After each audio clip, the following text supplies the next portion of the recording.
Hey everybody, how's it going? Welcome to this week's episode of Little Q&A with CMMC. Merry Christmas. Merry Christmas. Happy New Year's for those that we don't get to talk to before then.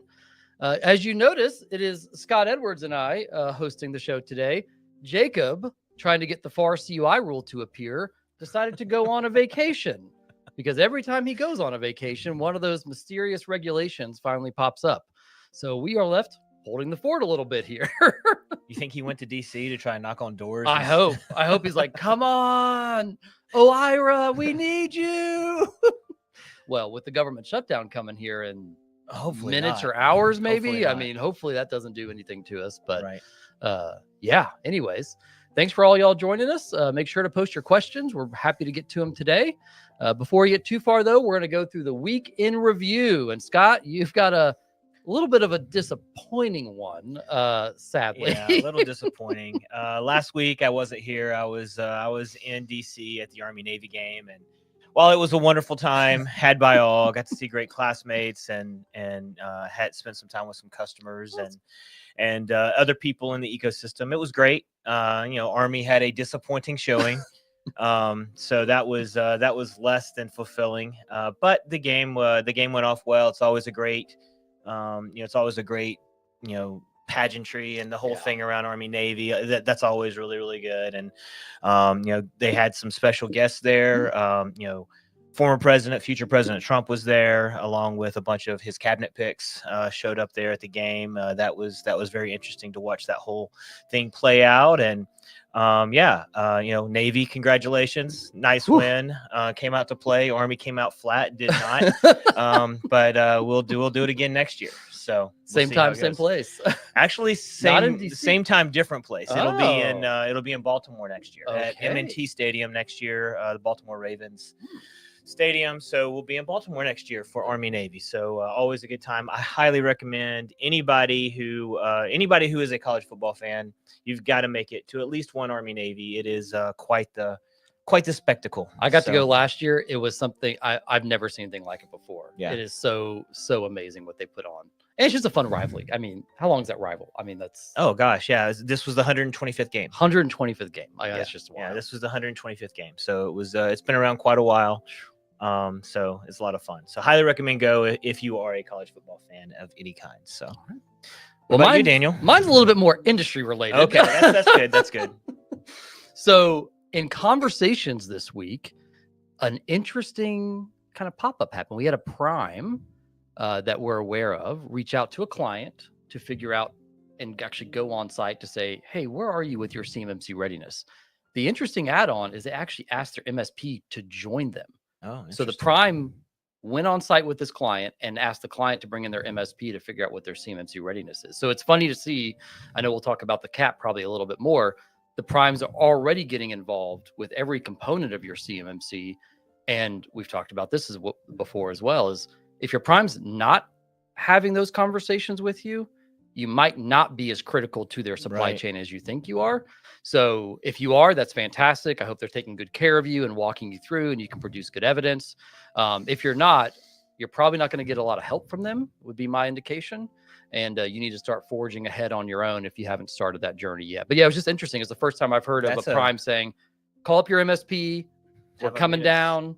We need to have a powwow. That's a significant difference than just sending a questionnaire with a checkbox. Are you compliant? Right. I mean, that's or give me a date. Yeah, that's significant. That is a very involved prime. Yeah. That's a good thing and potentially terrifying thing for some people, I would think. Just knocking on your door saying, hey, what's up? Right. Which brings us to kind of an interesting point where I think we talked about it a little bit this week. The RFP or RFI that dropped that had some CMMC, the MAPS contract, the IDIQ, where it's like, it's already saying like, show me your certification or show me the date that you have locked in with your C3PAO. Yeah, that was pretty interesting.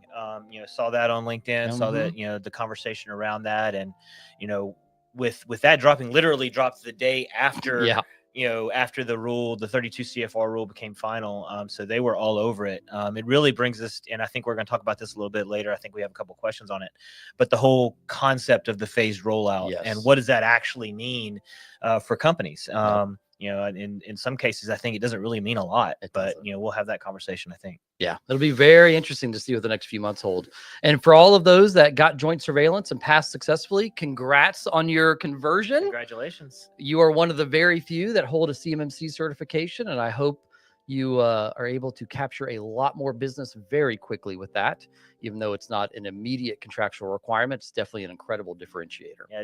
Do we know the exact number? I know it's north of 100. Yeah, I heard heard north of 100, but I don't know the exact number. I'm thinking around 150. And I know DibCAC was on Friday, like kind of nervous because they were like, they got to process everything before the the Monday and the go live, right? So, but yeah, I think it's around 100, give or take. So, congrats, companies. There's only 300,000 or 200,999. It's there's only a few thousand more to go. Right? That's right. That's right.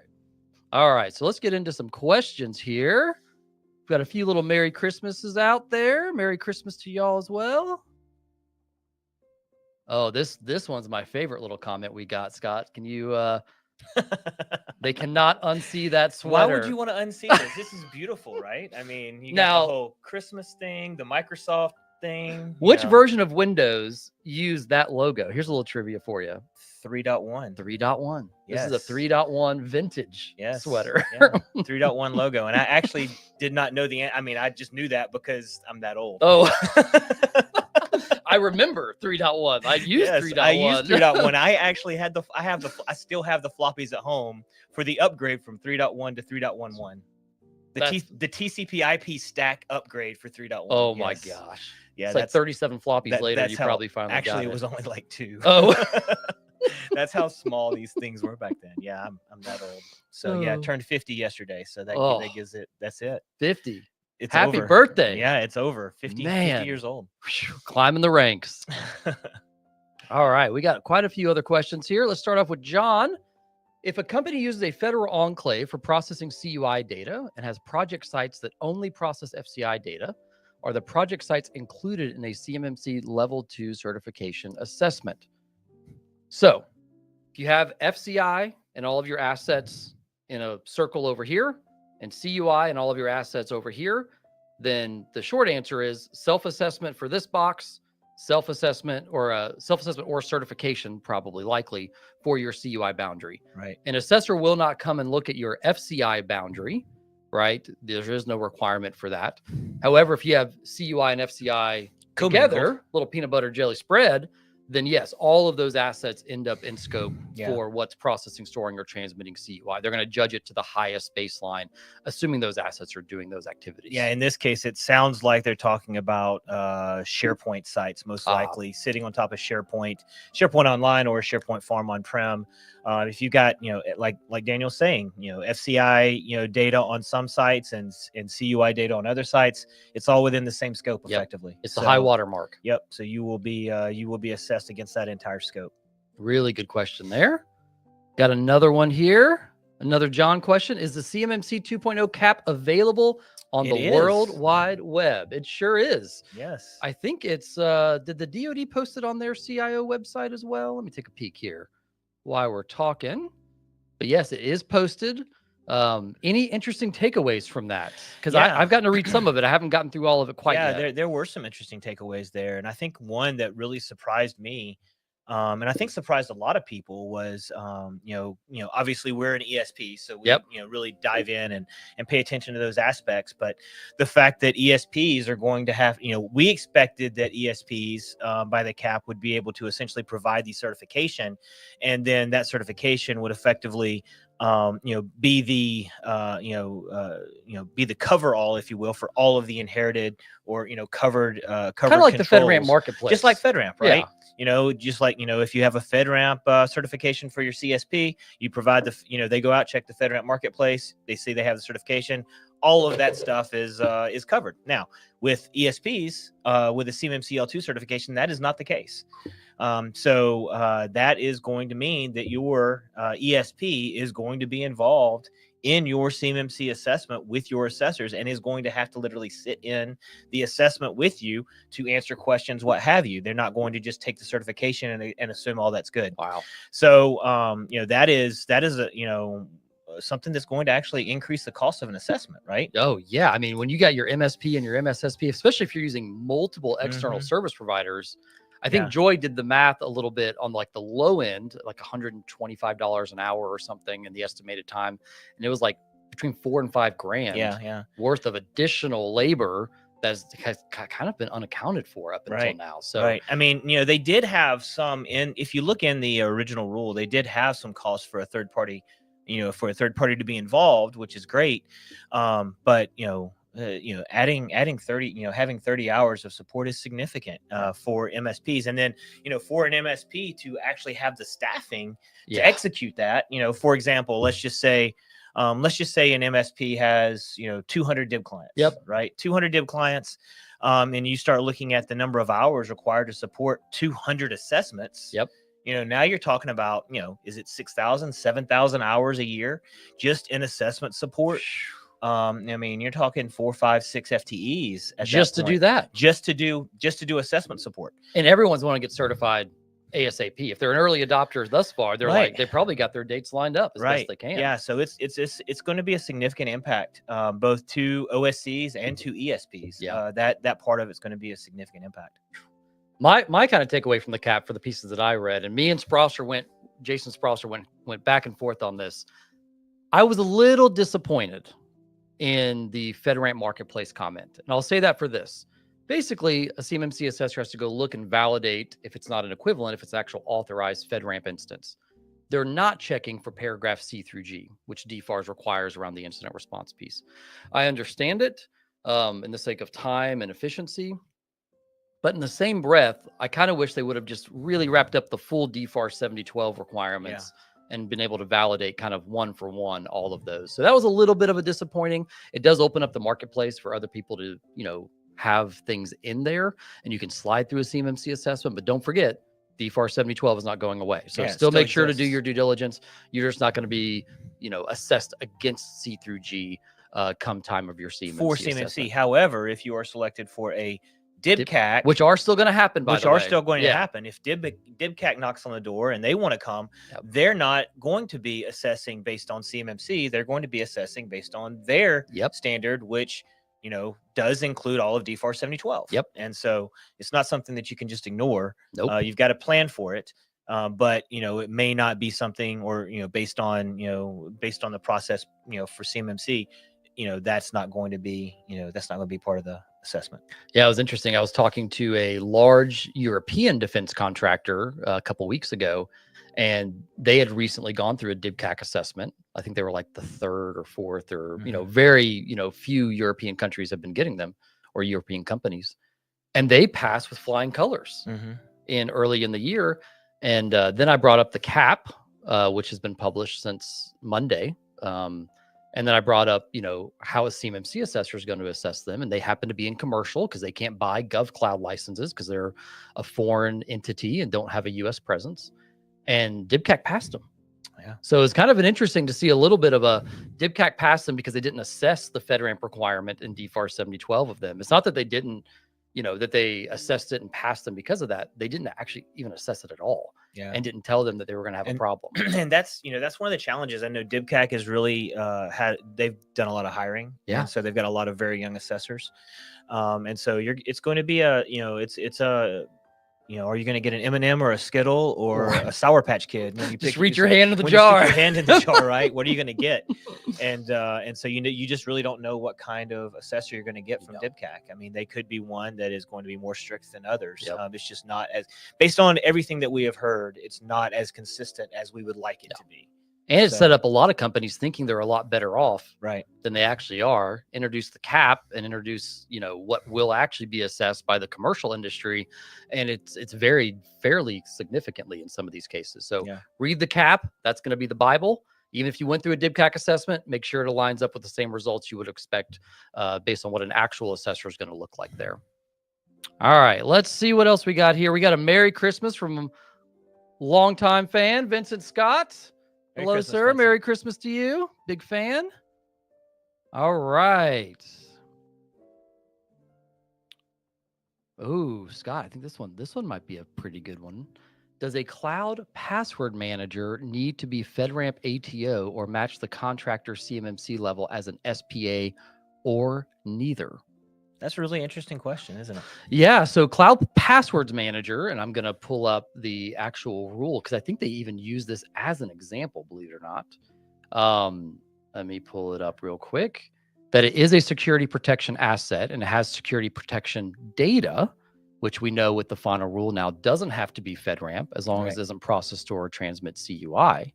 So if it's a internal password manager and you're using it for internal things, then I would go back and say, no, doesn't have to be FedRAMP. However, and this is the fun line when it comes to CUI, if you're using a password manager that manages that information on behalf of a federal contract or a federal system, that's when that scope creep could easily come in and make that have a FedRAMP requirement, right? From a contract side, right? Because that would end up becoming CUI if you're possessing certain information related to access to the federal system, not your own internal commercial systems. Right.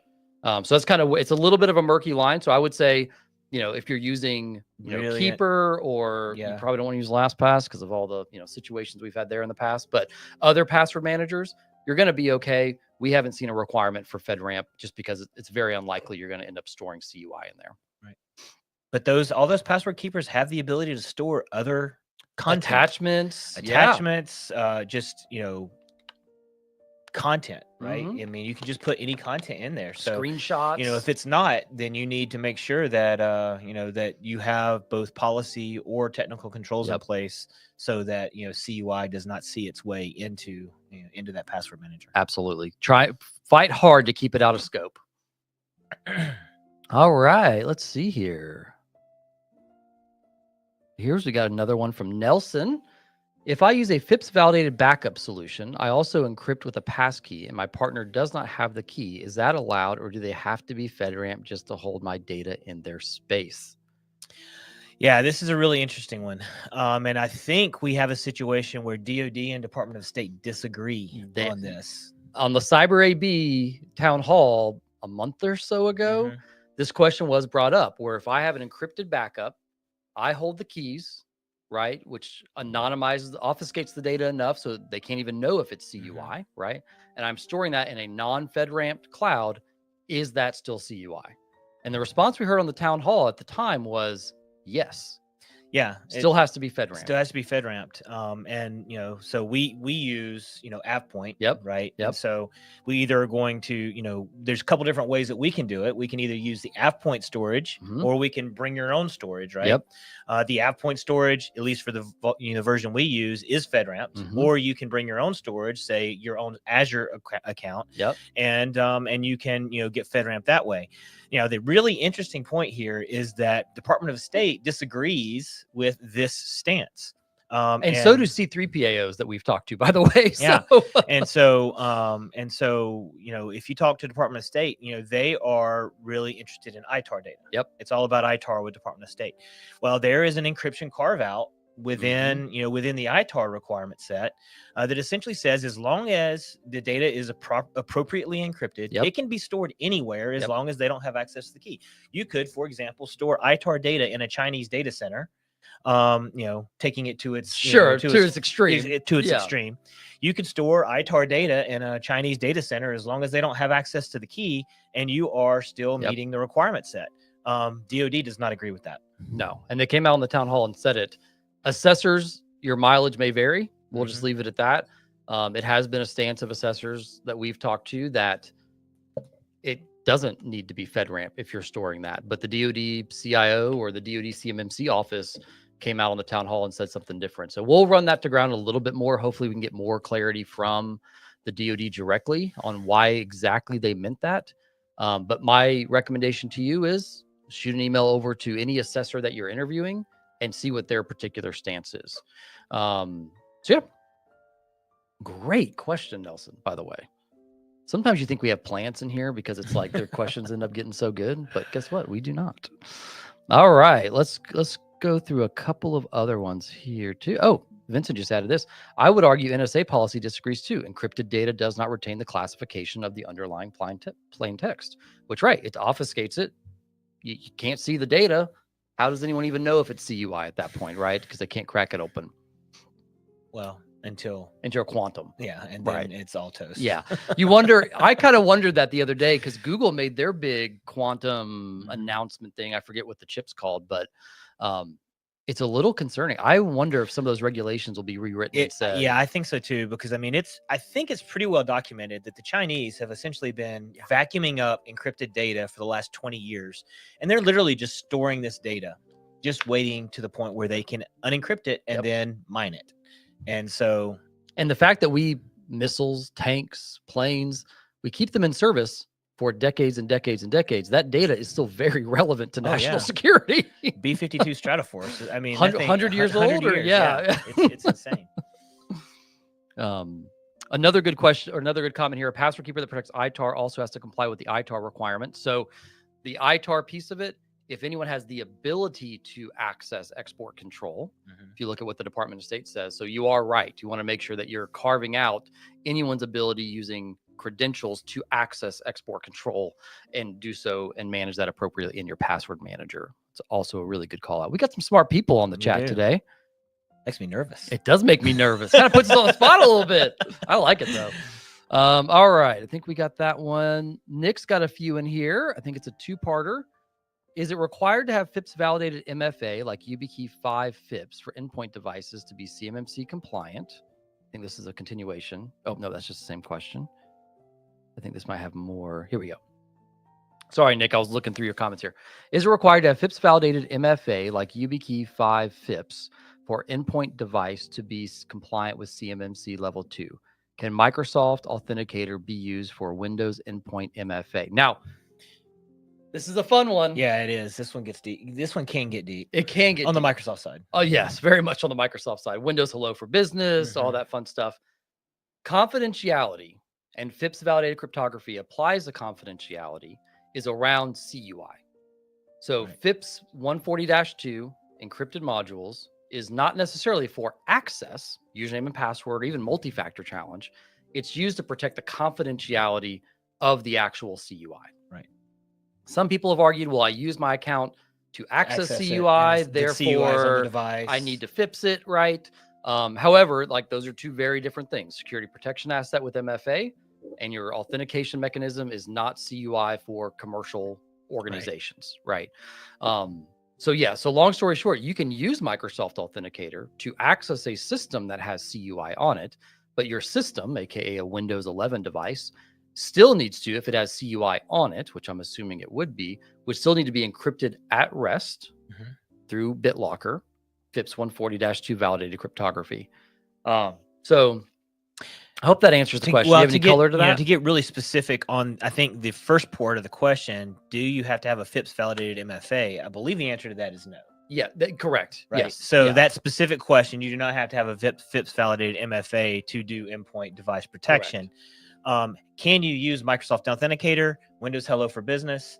Yes, you can. Asterisk. Yes. Right.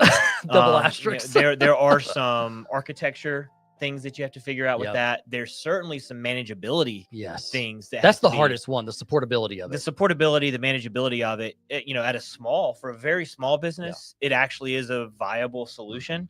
Once you get above 15, 20 users, that's when it really becomes a non-viable solution, simply because of the management aspect. Which Microsoft's been working on that with recent Windows 11 deployments to have better centralized support capability with MFA, with Windows Hello. It's still not fully there, which is why we see most organizations using a Duo, right? Or something like that. Just because it's great if you're compliant, but if you can't support the user when they can't open their Outlook, you're not going to have a great experience, right? So compliance. And there are some settings, if you don't set it up exactly properly, that can actually allow you to bypass. Which is a username and password, which is the worst design flaw ever. And we are the biggest Microsoft partner there is out there. And come on, if it's not done right, you can bypass the MFA aspect. So you've got to make sure that you got it set up properly. So you know how the DoD fixes that? I found this out the other day. They never give. They use CAC cards, right? PIV cards. They never give the users the password. So the username and password box is always there. But when you don't know the password, you can't get into the system, right? So it forces a multi-factor usage, even though anyone, if they had a password, could just log in and bypass that. Interesting. It was an interesting deployment. I was talking to some Microsoft people because I'm like, I know I'm not crazy here. Like, you guys have to be able to have an answer to this, and it's compliance and security through obfuscation is really what it came down to for that one. So this is fun. Let's see here. What else we got here? Great example of setting up a list of assessor questions on gray areas. Vincent, I could not agree with you more. We've joked about it at CS2 or something, having like a speed dating assessor line where we line up a bunch of assessors and you get to go ask your questions. There are so many things like that that we might even work to compile a list for you guys. Just because there's so many small nuances around interpretation of things like FIPS encrypted data on a non-FedRAMP cloud and things like that. That's a great call out, Vincent. Let's see here. FIPS required for mobile device computing devices at rest, not all devices. I'm not sure the question there. Yeah, I think that was in a follow-up to maybe the Windows Hello, when you need FIPS validated, like a mobile device, for example. Like if I have mobile application management and have applications on here, my device has to be FIPS validated as well. Because there isn't really a multi-factor setting in iOS, this has always kind of been an interesting glitch, right? It's Face ID and you're in the phone, or it's passcode and you're in the phone. Now you can set complexities there, but there's not, at least right now, any kind of multi-factor challenge widely available for people to use. And so they make exceptions for things like that. Dustin, let's see here. I've heard some RPOs say you don't need encryption at rest if they have compensating access controls in the data center. Thoughts? I have thoughts on this because network appliances. We have a firewall, which is a perimeter access, right? External. We see encryption having to be applied there for FIPS 140-2, but you have things like wireless access points inside the building. Now, the range might go outside, but physically inside the building. You have switches inside the building as well. Well, assuming your building has all the compensating controls for, again, protecting the confidentiality of the data. Yeah, but there's a little bit of a gray area there. Well, yeah, but those devices don't have data at rest. They don't, but they have data in transit. Right, but his question is specifically about rest. If you don't need encryption at rest if you have compensating access controls. I don't believe that's not true. I don't. Because there's not now.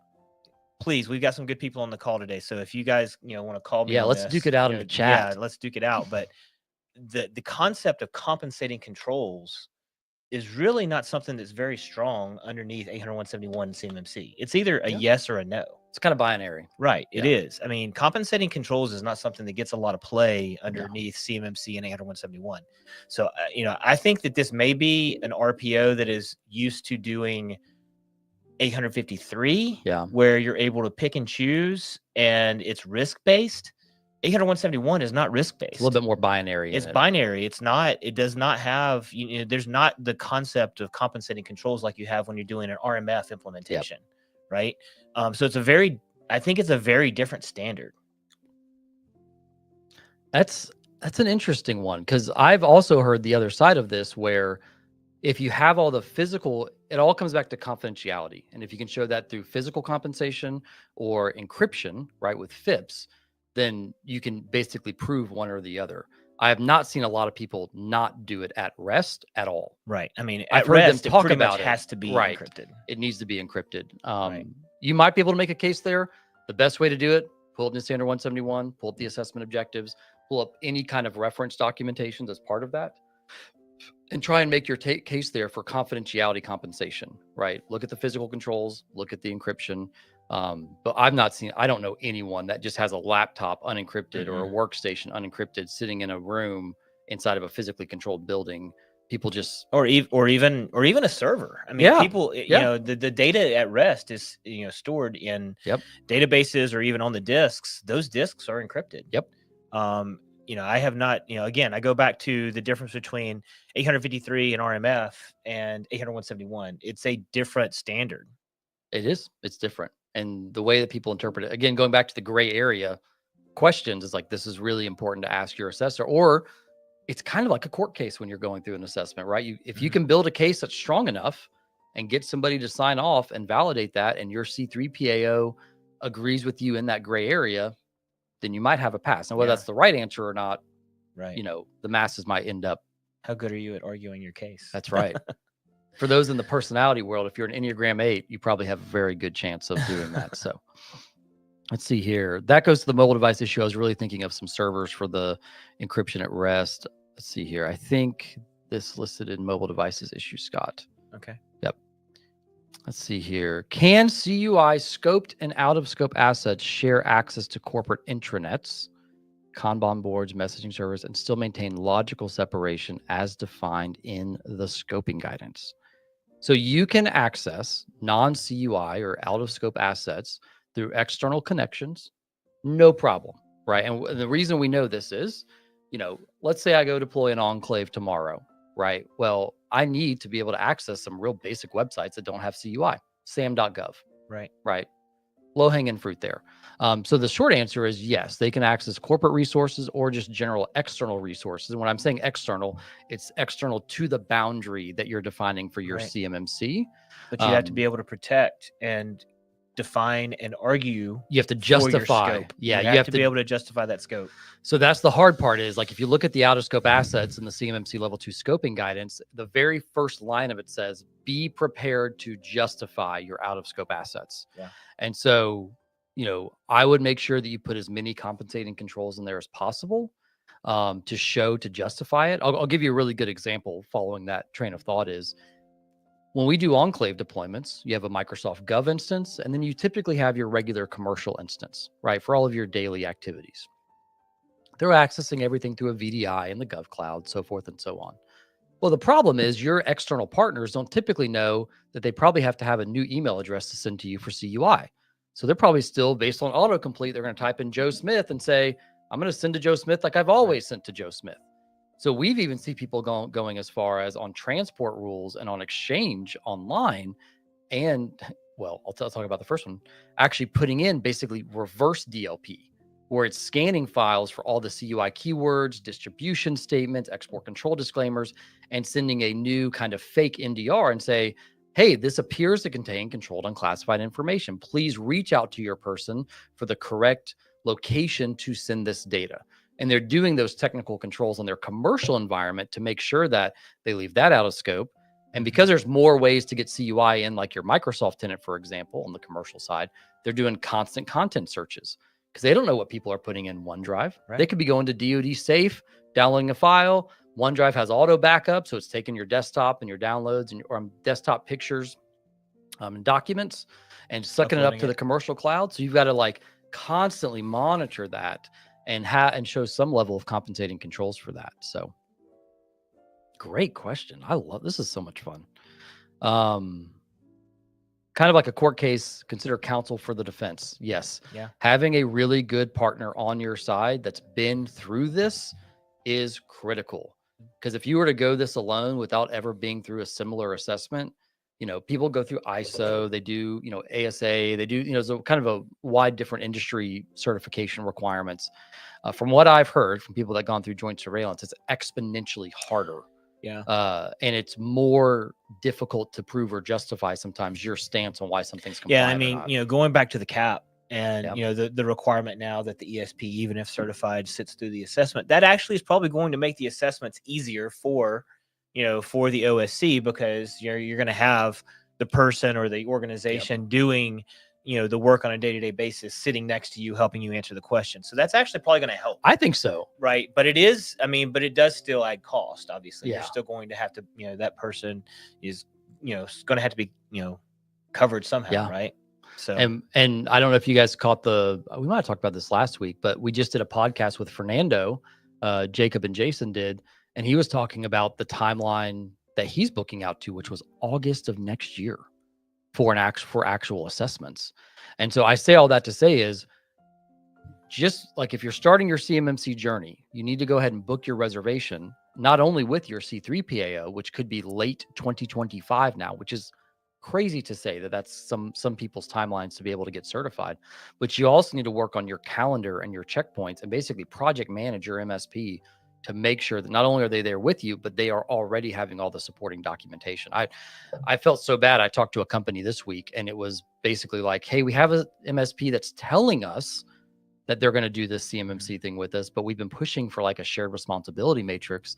They're like, we took the one off your guys' website, we showed it to our MSP and said, can you guys, like, we need this, like, we need you to give us this.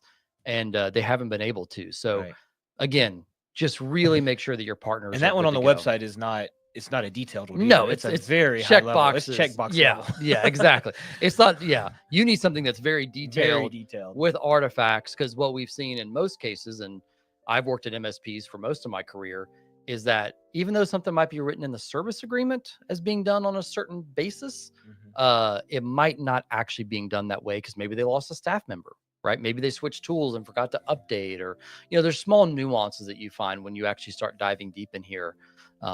Anyways, just another little tangent for you there. Another one from Dustin, it looks like. Yeah, Dustin. Dustin's on a roll. Can a CCA who works for a DIB contractor perform assessments without being in a conflict of interest? So, I think the short answer to this is yes. Yes. However, I think there are also some, common sense, ethical, questions that need to be asked here as well. I mean, because many of the C3PAOs that are out there are actually DIB contractors. Yeah, right? Which is funny, kind of. Yeah. I mean, there's a lot of C3PAOs that are out there today that actually are DIB contractors. Participate in the defense community and have government contracts. So yes. CCA working for a DIB contractor can absolutely do assessments without being in a conflict of interest. However, I would recommend that if you are offered the opportunity, or if a CCA is offered the opportunity to do an assessment for a direct competitor, or something like that, it would probably be best to bow out of that or send them somewhere else. Because you don't want to be seen as, potentially having the ability to, hurt the status of a direct competitor or something like that. So I think there's some ethical concerns, but this is where we probably need to have Joy or Jason here, because they just went through the code of professional conduct again as well, and they could probably have a more succinct answer than I have to it. But in general, yes, CCAs can do that. But there are some ethical concerns that you should take into consideration. And probably talk to your legal team at your DIB contractor, because they probably will have their own stance. And I can't imagine a lot of them even permitting you to potentially even do that, right? So on paper, shouldn't be a problem, but in reality, they probably don't want to take the corporate risk of you going to somebody and then, insider information, or you capturing or espionage, or whatever the fun buzzwords of the year are, right? So. All right, let me scroll back up here, because I think we missed some. We got that one. Yeah, going back to the compensating controls, HA Horizons, I believe only edge device has to meet FIPS requirement, like the firewall, switches, and access points. Again, going back to that physical compensating control discussion. And right now, here we go. About to say, Scott and I were about to have to start riffing. Now, luckily, we got a lot in the tank. So, but Blake Smith came in and saved you from Scott and I just going off on tangents. Have the basic instructions for submitting for CMMC Level 1 certificate. Have the basic instructions for submitting for CMMC Level 1 certification, since Phase 1 is going to focus on Level 1, getting the bulk of contractor suppliers to that baseline. What's the process? So I saw that SPRS was updated with the senior official checkbox for. But I've not heard if SPRS has been. I haven't seen the exact instructions released yet for that. I haven't level either. 1. Honestly, I haven't. I just personally don't pay a lot of attention to Level 1 and Level 1 content, so I probably need to go research that one. Yeah, so I'm assuming SPRS is going to have a Section 4 Level 1 out of station as part of that. Now, going back to the rollout piece, this is what's going to be a little bit interesting, and this is a conversation that Scott and I have. It feels like on an hourly basis sometime, because of some of the misconceptions around the timeline. I'm going to pull up I always preface this, I am not an artist for those that I'm about to show you, but I do want to show you guys something that, just to address the timeline conversation, because it's always front of mind for people. So there we go. So what you see in front of you is the proposed timeline of CMMC rolling out. Now, this can differ just a little bit. The Small Business Administration has said March, based on our and Jacob's kind of understanding, that's probably going to be closer to like June is when the phase rollout will start. But assuming it starts with what SBA said, Phase 1 will start March. CMMC level 1 self-assessment, to your point, Blake, is part of that. CMMC level 2 self-assessment is going to be part of that. And then the CMMC level 2 certification at the DoD's discretion will be placed into solicitations, right? And then phase 2, phase 3, phase 4, right? And phase 2 is really where, CMMC L2 certifications will end up, being more heavy-handed, option years, things like that. Right. But here's the problem with this. And we've seen this time after time. And that is, this is not your prime's timeline for you. That's right. And we've seen multiple people, just this week talking about, oh, I've got, a year and a half or whatever to wait. And I don't have to worry about doing a certification for another year and a half. Exactly. And yeah. And those are people who have not been talking to their prime. This is them just interpreting things off LinkedIn or other random publications that might be out there. What we're seeing is primes having an understanding. It takes someone in their supply chain 6, 12, 18 months to get compliant with CMMC. Well, if I'm trying to prepare for the future and I know that a company has to actually be certified coming into phase 2, that's a little bit of the concern, right? I'm going to take a corporate risk perspective and say, you need to get certified ASAP. Yeah. Because if they're pursuing a 10 million or a 50 million or $1 billion contract and they're putting the team together for that contract, they are not willing to take the risk of putting somebody on that team that doesn't have a certification if there is an expectation that in 9-12 months when that RFP drops, that there's going to be a certification requirement. And speaking of that, this is what was it the CISO of Leidos posted this, right? This was probably, they said it on a webinar 2 months ago, maybe something like that. That's exactly what they're saying. This is a prime contractor telling you, we are having to do more due diligence on the front end to make sure our teaming partners and our subcontractors are compliant even before pursuing work. So if you want to play in the big boy leagues and be a supplier to them, chances are outside of CMMC level 1, which will always be self-attestation, at least according to the rule. If you're looking at a level 2 requirement, I would highly get the thought out of your brain that you're going to be able to self-attest for any duration of time. Right. Yeah. Because your prime's not going to let you do it. Primes aren't going to do it. Funny enough, primes will have the bigger out than their supply chain because they can ride the first wave to self-attest as long as they want, which is the irony of all of that. That's a great point. And anyways. I think Greg, that's Greg McVeary, came up in the chat there and said that SPRS has been updated for level 1. Oh, fantastic. So that's great. Thanks, Greg, for the call out there. Appreciate it. But not level 2 self-assessment the last time we checked. That's kind of interesting. You think they would have posted that. Maybe it shows you how seriously the DoD is taking self-assessment for level 2. Blake, let's see, as prime contractor trying to put together instructions, guidance for all of our sub-suppliers as part of the outreach ever. Thanks all. Blake, Godspeed.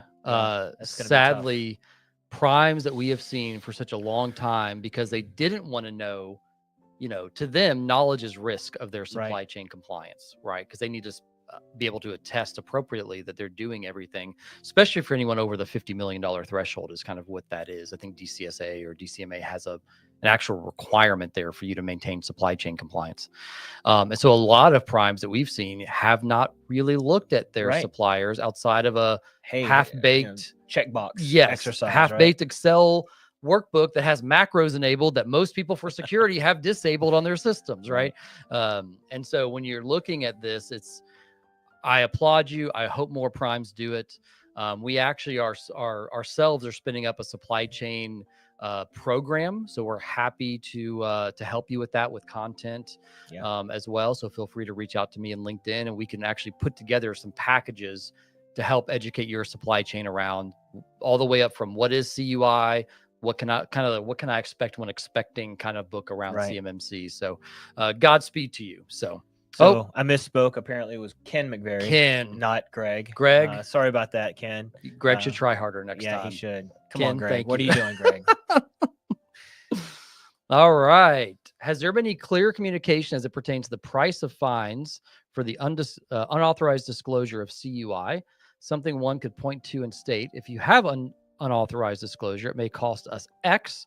Secondly, who decides what the amount would be, if any? Yeah. So for CUI, there isn't a Yep. fine for this, just for straight Yes. CUI, straight Yes. basic CUI. Sorry, Daniel's I was about to jump on you real fast. I'm about like, to what's jump all going over on? me.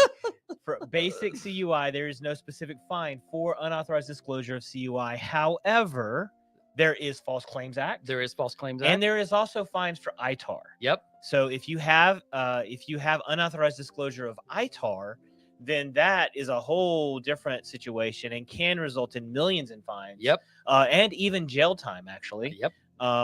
Is for companies, and we've seen that many times over the last decade. I think we had FLIR had some. Aerojet Rocketdyne had it. So yes, for specified CUI, there are different rules. For basic CUI, there is no fines for unauthorized disclosure. However, if you are not protecting it and somebody whistleblows you, then you have the potential of the Department of Justice coming after you for False Claims Act, and there are significant fines for False Claims Act. What is it? 3x the contract value potentially for or each something? individual invoice. Yeah. Each individual invoice, incident. That's what it is. Yeah. Each individual incident and invoice, and so it can get really big, really large. So this is going back to Scott's point, and then I almost jumped all over him. The export control piece. Ryan Bonner actually put this together. We ended up putting it in one of our blogs around like Prevail tools and file sharing tools, because we wanted people just to see the severity of if you have unauthorized disclosure, especially if it's intentional, obviously. Here are the penalties that would fall around export control, right? Civil, $100,000 unauthorized disclosure, criminal, $5,000 or 2 years in prison. I don't look great in orange. I barely look good in this red Santa hat. So, but you can see here, I mean, I think what's the highest one here? 20 years in prison, $1.2 million. It's not exactly something you want to tread into. No. Export control it's serious stuff. It's serious stuff. Yeah. So this is a great thing. I'll put the link here in chat, just so you guys can kind of scroll down to the end of this page and take a look, because it is just good to know when presenting to leadership, like what's the actual risk to our organization. And Ryan Bonner says this all the time, and I love it. Bring the people in the room that either have to write the check or wear orange. That's like basically like when you're having those conversations, the people that would be responsible, senior officials, right, as CMMC would end up putting it, put them in the room and show them a chart like this and say, if you don't do this right, you might go to jail. Or have to pay a lot of money. Which is why Summit 7 is so risk averse in this area, because I don't want to go to jail. Know that. I don't want to go to jail, and I do not like writing checks. So I can attest to both of those things. So especially the jail thing. But yeah. Oh, this is fun, guys. Let's see here. The Army draft RFP has Army maps draft. We talked about that at the beginning of the show. At the beginning. L&M, I think was the section attachment L&M. Section L&M have that in it, which was crazy. And that was the interesting thing. Now you have to realize 48 CFR, the magical DFARS 7021 clause, has not appeared to us yet. Probably going to be early next year. But they're already adding it to the RFP, and the two require, which I thought was fascinating, produce your certification. Yep. Which, by the way, the certification's just converted 24 hours before they dropped that, which was funny. Or give a date. Give a date with your C3 PAO. Yeah. And so it's funny to see this already in motion. And Scott, one thing I didn't see on that RFP was the ability to self-attest. No self-attesting. And so, and that was a big one. I mean, they called it out here in the chat, $50 billion multi-award IDIQ, I believe, contract. So there's going to be lots of companies that are going to win this, right? And so if you want to be on that multi-award, contract, I like a piece of that. It's certification. Yeah, that's fast. I mean, already, and we don't even have the final rule. We don't even have the rule. Like, it just goes to show our good friend CYA, human nature is to cover yourself. Yeah. And KOs at the primes, contracting officers at DOD, at Army, at Navy, you name it. All of them are just going to default to what's the one that's going to cover my butt the most. And we're already just seeing this in RFPs, which is it's wild. So buckle up and Godspeed to those that got your converted certifications from joint surveillance. I see a prime opportunity for you to win, some piece of that $50 billion pie. Yeah. We have Ken accepts our apologies. So thank you, Ken. We can't win them all. Where can we obtain guidance documentation to provide our subs and suppliers, especially where there are COTS products from suppliers? So go ahead. Well, I was going back to the supply chain, Yep. management program. We have developed a program where we're working with primes to provide content for their supply chains. Yep. So if you want to be a part of that, Yep. please reach out to me, reach out to Daniel. Mhm. Hit us on LinkedIn or email if you have it, scott.edwards@summit7.us, and we can get you linked up with the right person there. They can help provide you some of that guidance and documentation that may be helpful for you and for your supply chain. Because coming around the DoD procurement toolbox, the CMMC FAQs, the CUI registry, because when you're looking at John, at stuff like this, like those are the resources that we end up going to compile the presentations that we give to supply chain, and really specifically looking around COTS, right? The DoD procurement toolbox has a lot about COTS. DFARS 7012 calls out COTS. DFARS 7013 has COTS, listed in it, or it's actually the clause for non-COTS products. But there's a lot of kind of different resources there around what's going to be actually applicable to them. And anyways, those are some good references. If you want that in a compiled format with kind of an easy to digest presentation for people that don't like to read the Federal Register, like Jacob Horn, then feel free to, again, message us and we'll be happy to provide some of that. John has a follow-up question regarding COTS products and exclusion from CMMC requirements. How are minor modifications evaluated? I'm sorry. I'm not laughing at you, John. I'm laughing because I get this question all the time. How far can we go to make something not CUI that's still COTS? Right. And the definition of COTS, which Jacob's actually looked up before, is actually a bigger definition than I thought. It actually goes based on volume of products sold and things like that. If you're looking at the actual requirement for it. But the question just comes back down to, if it's not a product, from a simple perspective, if it's not a product that somebody can go buy, right? If it's something you've already pre-modified and it's available to us and it's not being customized on behalf of your contract, right? And if it's sensitive enough information, meaning that it's not mil spec or public information customization, we'll call it that, then very likely it's probably going to fall in the CUI bucket, right? So the question comes back is, if you are making customization based on publicly available information, right, then you're likely going to be fine. If you're making that change to that product that is not publicly available information, that's usually where your demarc point is. That's the best soft line that you can draw in the sand when you're trying to figure out how far can I go with a product for it to no longer be COTS. Right.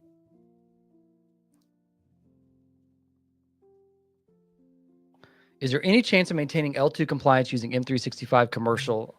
Now, this really does feel like a plan to me. Is there any chance of maintaining L2 compliance using M365 Commercial, assuming compensating controls are put in place to remove the cloud storage capability? I will. No. So if you are processing, storing, or transmitting CUI, OneDrive, SharePoint, Exchange, I know you talked about limiting cloud storage. In any of that, no. If you're only using it, I actually had this question the other day. If you're only using it to provide security protection and it's not processing, storing, and transmitting CUI, which, by the way, I know 0 people doing that. Right.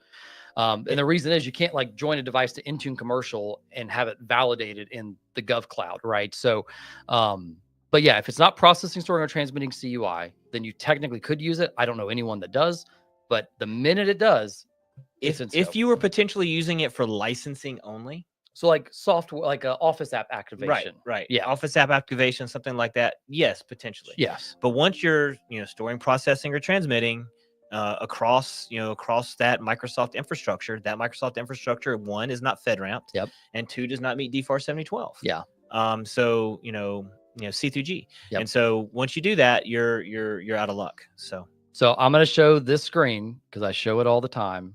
And I just have it queued up for all of my friends, is the new, of course, come on, PowerPoint. There we go. Is this little, so for those that don't know, when we're talking about Microsoft Commercials no longer FedRAMP, this is what we're talking about. About 2 months ago, 3 months ago, maybe now, Microsoft has dropped the M365 Commercial from the FedRAMP status. So when I was looking at the cap, and I made a comment earlier about I'm really bummed they're not looking at C through G, then theoretically a company could have been in Microsoft Commercial from a black letter text perspective of the cap, and actually met it because it used to meet FedRAMP. However, Microsoft dropped that because they were tired of people being confused that they could be compliant in commercial for CUI or export control data. So if you are in commercial and you looked at the cap and said, I'm FedRAMP, it's in the marketplace, or at least it was in the marketplace, I'm good to go. That is incorrect now with the Microsoft stack. Yeah, and Dillix has I think that's how you say his name. He has a follow-up comment that SharePoint's disabled, only used for AD, Outlook, and Intune. And so Outlook, Outlook Exchange is connected Online. to Exchange. That's where your email is. So, if you want to get into a deeper conversation, reach out to one of us and we can have, we could even have a, one-on-one call if you want to have a call about it and get in deeper. But I love a good whiteboarding session. So I'm happy to kind of walk through data flow and where that is. And if you have specific nuances around that, right, that maybe you can't explain over text. Who is that? Do you see that? I do see it. I thought he was supposed to be gone. No wonder we haven't gotten the FAR CUI rule yet. Jacob's still working. Apparently. He's over here on LinkedIn with a little Santa cap. This is for you, Jacob. I hope you're having some good rest. I don't know if you're skiing or surfing or whatever you California guys do in winter. In Alabama, it is a whopping 30-something degrees outside, I think. So we are inside and plan to be inside for most of the day. But Merry Christmas, Jacob. Happy New Year. Pray to your FAR CUI, OIRA, OMB gods, and hopefully we have a rule here coming before the new year, before the government shutdown. Well, hopefully we don't have a government shutdown. But all right, let's see. Just grabbing a turn dog at Torrey Pond. Oh, and checking the stream. Had to wear my winter shorts today. Oh my God. Oh my. Oh man, shoot par for me, Jacob. One day we'll get out there and play together, my friend. Yeah, that is a beautiful golf course. Yeah, I have heard. I've been out there a couple of times. I've never played it, but I've been there for a conference. Well, that's just a crying shame. Yeah, no, we need to get you swinging a club. I've been out there to Torrey Pines for stayed there at the Hilton at Torrey Pines for the conference. It was a long time ago. Gosh, that was 18 years ago. Oh wow, it was a long time ago. No, 16 years ago. Man, it was a long time ago. Was that back in our? So for those that don't know, historic Summit 7 trivia. We used to be an on-prem SharePoint shop. Yeah, that was back in the MindSharp / Summit 7 days. So what was it? It was we would do certification. It was the SharePoint Best Practices Conference. Whoa! Back in 2008 or 2009. Yeah, man, it's been a while. Scott used to be. I always love sharing these facts about you. CompTIA or not CompTIA? CompUSA. Used to teach back in the day. I was a CompUSA instructor. I loved CompUSA. Like ours, I don't know when ours closed down, but we have nothing to work. We have Gigaparts now here in Huntsville, which is a local store. But all right, what is the recommendation for those in M365 Commercial for existing 7012 contracts? Get out of M365 Commercial. Yeah, migrate to GCC. Yeah, GCC or GCC High. Yeah. GCC or GCC High, depending on the type of data you have. If you have CUI specified, go high. If you have CUI standard and you don't plan to ever have a contract with ITAR or CUI specified data, you can look at GCC. It certainly can be a conversation. We have very few people actually. I think that actually choose it. 2%, 1% maybe. Yeah, they want to hedge their bets. They want to be able to go after all work, not just a particular set of work. BD guys get upset when you tell them, "Oh, you can't go after that contract if it has ITAR on it." Right, it's got export control. They're like, what do you mean I can't do that? Which is a funny follow-up because we've had a couple of very interesting conversations the past couple of weeks with enterprises that have waited to the last minute to do CMMC, and part of their last minute wait was migrating to the Microsoft Gov Cloud. It's a very large organization. We're talking like petabytes of data, tens of thousands of employees. And so if you're a small business out there and you're like, man, I just feel like I'm so behind. Well, to a degree that you are a level of behind. However, one of the reasons your prime might not have reached out to you is because they are further behind than you are. Yes. If you're listening to this, chances are you at least have enough going and enough momentum to kind of bring it across the line. Right. But I say all that to say is going back to something Jacob says, the bottleneck for CMMC is actually way less assessing organizations and way more implementing organizations. Yes, and support. Implementation and support. Absolutely. Yeah. But yes, Dustin, reach out to us. We're happy to kind of scope what that looks like for you, and figure out which cloud's the best fit for you guys, and then build that timeline, right? Because you're going to try and back into an assessment date, and you have to know all of these hurdles and the time it takes to do all of it to get there. Right. He said he would uninstall LinkedIn, but not YouTube. Well, basically, I've seen some drops here and there of comments on LinkedIn, so I'm not sure he's actually fully uninstalled LinkedIn. I don't think he can help himself. I don't think he can do it. I don't think he can do it. Well, that is the end of our show. I will put up Jacob Santa as we say goodbye collectively here, as the trio do in the Q&A. Thank you guys for the time today. Merry Christmas. Happy New Year. We will not be here next Friday. No. We are going to be taking a break. Spend time with family. Yeah, spend time with family. Eat some good food. Maybe read some federal regulations while we're at it. But happy holidays. Happy holidays. And this sweater is already tight on me, but it may be tighter next week. So we'll see. Awesome. Have a good one, guys. We'll see you here in a couple weeks and in 2025. Merry Christmas. Merry Christmas.